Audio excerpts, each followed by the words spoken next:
My name is Simone Cardoza. I'm 32 years old, and 5 weeks ago, my father stood at the head of the table at my brother's engagement dinner and told 22 people, including his future in-laws, that I'd settled for a nothing government job while your brother actually built something with his life.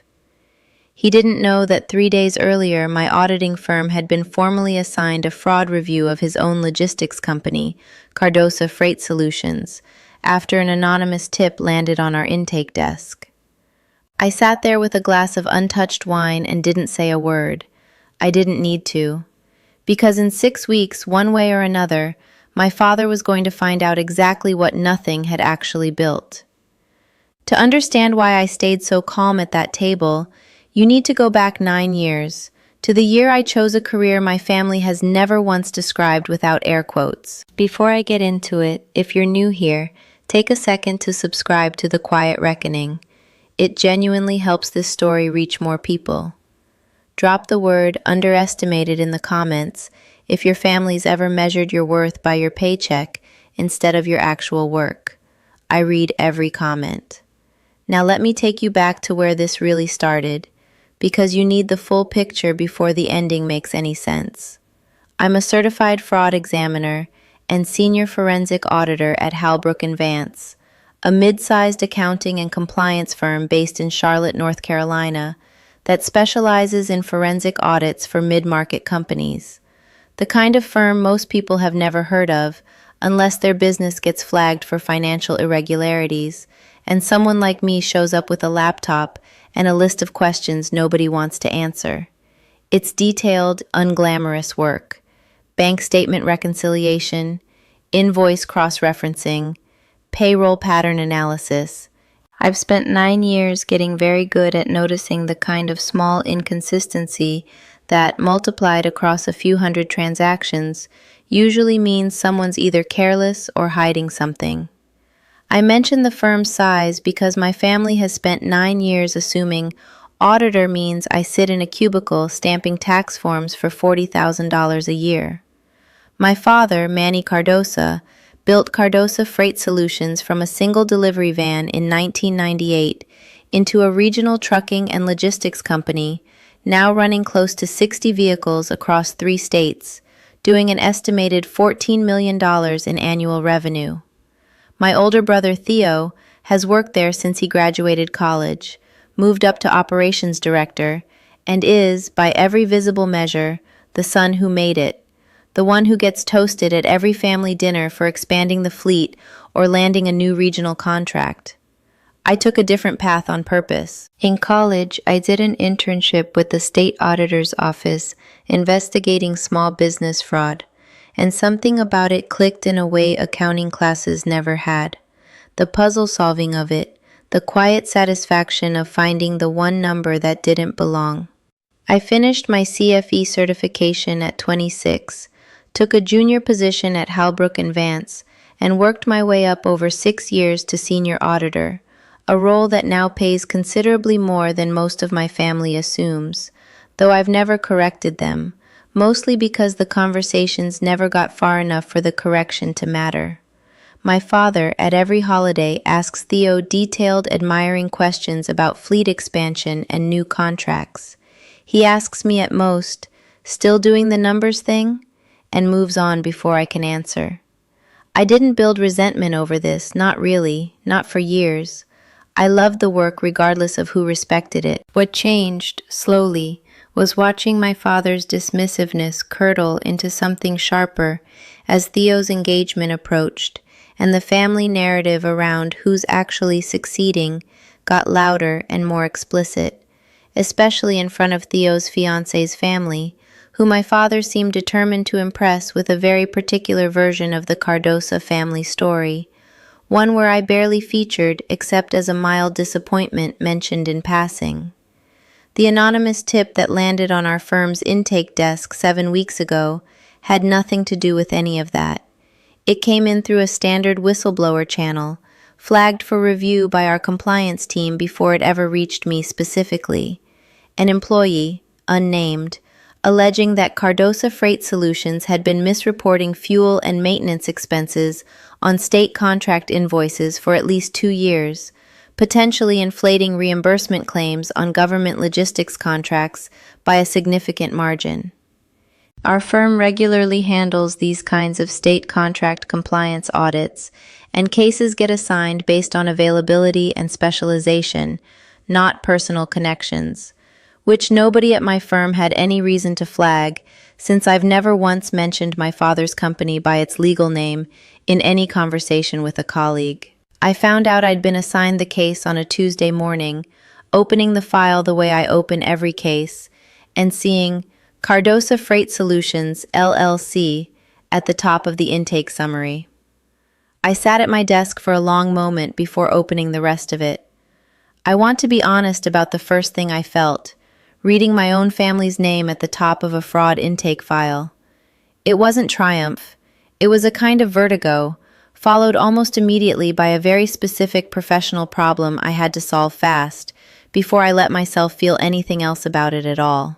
I called my supervisor, Diane Halbrook, one of the firm's founding partners, within the hour. Conflict of interest disclosure isn't optional in this field. It's the first thing they drill into you in certification training, and for good reason. I told her the company under review belonged to my father, that my brother worked there as operations director, and that I needed to be recused from the case immediately, both for ethical reasons and because I had no intention of being anywhere near a position where anyone could later claim bias in either direction.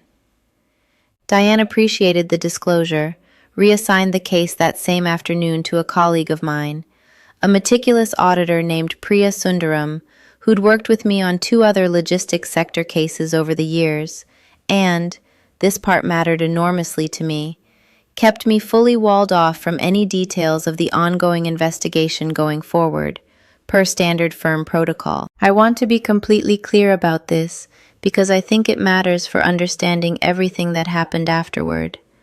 I never once looked at the file. I never asked Priya a single question about what she found.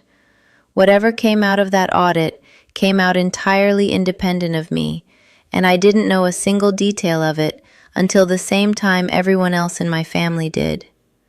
What I did know, because it was public information available to anyone who bothered to look, was that state contract fraud audits like this one typically take between 4 and 8 weeks to complete, that they're required to be disclosed to the contracting company once findings are finalized, and that if substantiated, the penalties for the kind of expense misreporting described in the original tip could range from repayment demands to contract termination to, in more serious cases, referral for criminal investigation. I knew the shape of what might be coming. I didn't know the specifics, and I genuinely didn't try to find out. 3 days after I was recused from the case, Theo's engagement dinner happened. At a private room in a steakhouse downtown, 22 people, including Theo's fiancée Marisol and her parents, visiting from Savannah for the weekend. My father had clearly built the whole evening around impressing them, an expensive bottle of wine per table, a long toast about the Cardosa legacy, photos of the original delivery van projected on a screen next to photos of the current fleet. Near the end of the toast, riding some wave of pride I think he genuinely felt and genuinely wanted to share, my father gestured toward Theo and said, to the whole room, "This is a man who built something, who took a company and made it bigger every single year." Then, and I don't think he even meant it cruelly, I think it was simply the most natural comparison in his head, he glanced at me and added, with a small laugh that invited the table to laugh along, "Not everybody in this family chose to build. Simone settled for a nothing government job, counting other people's numbers, while your brother actually built something with his life." A few people laughed, awkwardly, the way people laugh when they're not sure if it's a joke or not. Marisol's mother glanced at me with something like sympathy. I smiled, said something forgettable about being proud of Theo, and let the moment pass, the way I'd let dozens of similar moments pass over the years. I didn't correct him about my firm, my salary, or my actual job title. I didn't mention the file with our family's company name on it, sitting somewhere on Priya's desk 3 floors above where I actually worked. I just sat there, quietly, holding a piece of information my father had no idea existed, in a room full of people he was trying very hard to impress, with a version of success that had never once made room for mine. I want to say clearly that I didn't sit there plotting some grand reveal. I genuinely didn't know, at that dinner, how the audit would turn out, or whether it would amount to anything significant at all. What I knew was smaller and stranger than that, just the simple, quiet fact that the story my father was telling about who in this family built something was about to collide in a few weeks with a much more complicated and much less flattering reality, regardless of anything I said or didn't say that night. The audit findings came through 6 weeks after that dinner, and I only know the details now because they became a matter that involved the entire family directly, not because anyone at my firm ever briefed me privately. Priya's review found that Cardosa Freight Solutions had, in fact, been overstating fuel and vehicle maintenance costs on state logistics contracts for roughly 2.5 years, a pattern that had inflated reimbursement claims by approximately $340,000 over that period. The audit didn't point to my father directly as the one entering the false figures. It pointed specifically to the operations department's expense reporting process, which had been restructured under Theo's direction 18 months into his role as operations director, ostensibly to streamline reimbursement paperwork, a change that had, whether by carelessness or design, created exactly the kind of reporting gap that let inflated numbers pass through without the usual secondary review. I found out the way most of the family did, through a call from my mother, panicked, telling me that state auditors had contacted my father's company requesting a formal meeting, and that Theo had been asked to bring all documentation related to the fleet maintenance reporting changes he'd implemented. She didn't know, when she called me, that I had any connection to any of it. She was calling because she was scared, and because, in her words, I was the only one in this family who actually understands this kind of thing. I sat with that for a moment, the quiet irony of being called, in a moment of crisis, for exactly the expertise my father had dismissed as counting other people's numbers 3 weeks earlier. I told her, honestly, that I couldn't get involved in any capacity, that I'd actually been the one originally assigned the case before recusing myself specifically because of our family connection, and that whatever happened next needed to go through the state auditors and whatever attorney the company chose to bring in, not through me. The meeting happened 11 days later. Theo, by every account I heard afterward, was blindsided in a way that suggested he genuinely hadn't understood the mechanics of what his streamlined process had created. He'd changed the workflow to reduce paperwork bottlenecks, not, as far as anyone could determine, to deliberately inflate numbers. But the state's position was that intent mattered less than the outcome on a government contract, and the outcome was $340,000 in improperly claimed reimbursements that the company was now required to repay, along with a formal compliance monitoring period for the next 3 years, and a public disclosure filing that any of the company's current or prospective government clients could access. My father called me the evening after that meeting, his voice smaller than I'd heard it in years. "Simone," he said, "I need to ask you something, and I need you to be honest with me. Did you know about this? Before it happened?"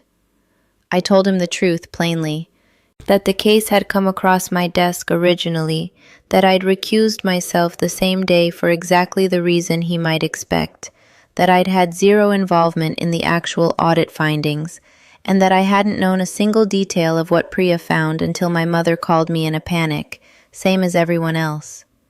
I told him I could have told him, at that dinner, that our family's company had an open fraud audit in progress at my own firm, but that doing so would have violated confidentiality rules I take seriously, rules that exist precisely so audits like this one can happen fairly, without family connections or personal favors interfering with the outcome. There was a long silence on the line. Then he said, quietly, "You could have said something about your job, at least. About what you actually do." "I've tried for years, Dad," I said. "You've never really asked." He didn't have an answer for that. He asked instead, almost sheepishly, if I'd be willing to help him understand the compliance monitoring requirements going forward, since he trusted, in his words, someone in this family who actually understands this kind of thing, more than the outside consultant the company had already hired.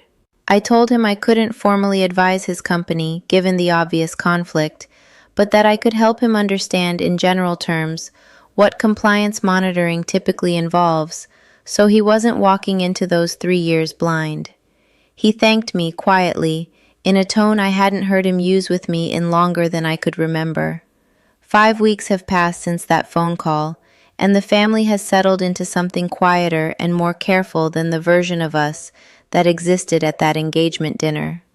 The compliance monitoring period is underway. Theo has kept his job, though the operations department now runs under a stricter review process that Priya's firm, not mine, was hired to help design, at the state's recommendation.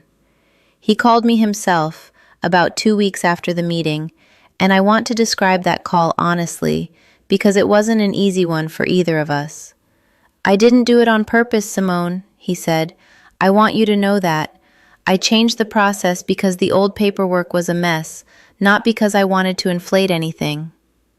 "I believe you," I told him, and I meant it. I think that's actually the harder problem to fix, honestly. Deliberate fraud has a person to blame. A broken process that nobody double-checked for 18 months just means nobody was paying close enough attention, including probably both of us in different ways. He asked me, carefully, whether I could look at the new review process they'd put in place, just to give him an honest opinion, off the record, as a sister rather than an auditor. I told him I would, once the formal monitoring period allowed for it without creating any appearance of conflict. He thanked me. It was, I think, the first real conversation about my actual work that Theo and I had had in years. My father has been different too, in ways I didn't fully expect. He asked me, a few weeks ago, sitting at his kitchen table the way we used to when I was a teenager, to explain what a forensic auditor actually does, day to day, not as a favor, not as damage control, just genuine curiosity, maybe 4 years too late but real all the same. I spent almost 2 hours walking him through case examples, the kind of patterns that flag a review, the actual complexity of the work he'd spent 9 years calling the numbers thing. He was quiet for most of it, listening in a way he hadn't before. "I think," he said finally, "I spent so long being proud of the part of this family that looked like me, building trucks, building routes, building something you could see, that I never noticed the part of it that was quietly better at seeing what I couldn't. I'm sorry, Simone, I should have asked a long time ago." I didn't need the apology to know my own worth, but I'll admit it landed somewhere real anyway. I told him I appreciated it, and that I hoped, going forward, understanding what I actually do might replace the air quotes he'd used around my career for most of a decade. I think about that engagement dinner sometimes, about sitting there with a glass of untouched wine while my father praised Theo's visible success and dismissed mine as settling for nothing. I don't think my father meant to be cruel. I think he'd simply never been given a reason to look closely at work that doesn't announce itself the way a growing fleet of trucks does. Some kinds of building are loud. Mine has always been quiet, careful, and easy to overlook, right up until the moment it isn't. I've also thought, more than once these past few weeks, about how close this whole story came to never surfacing at all.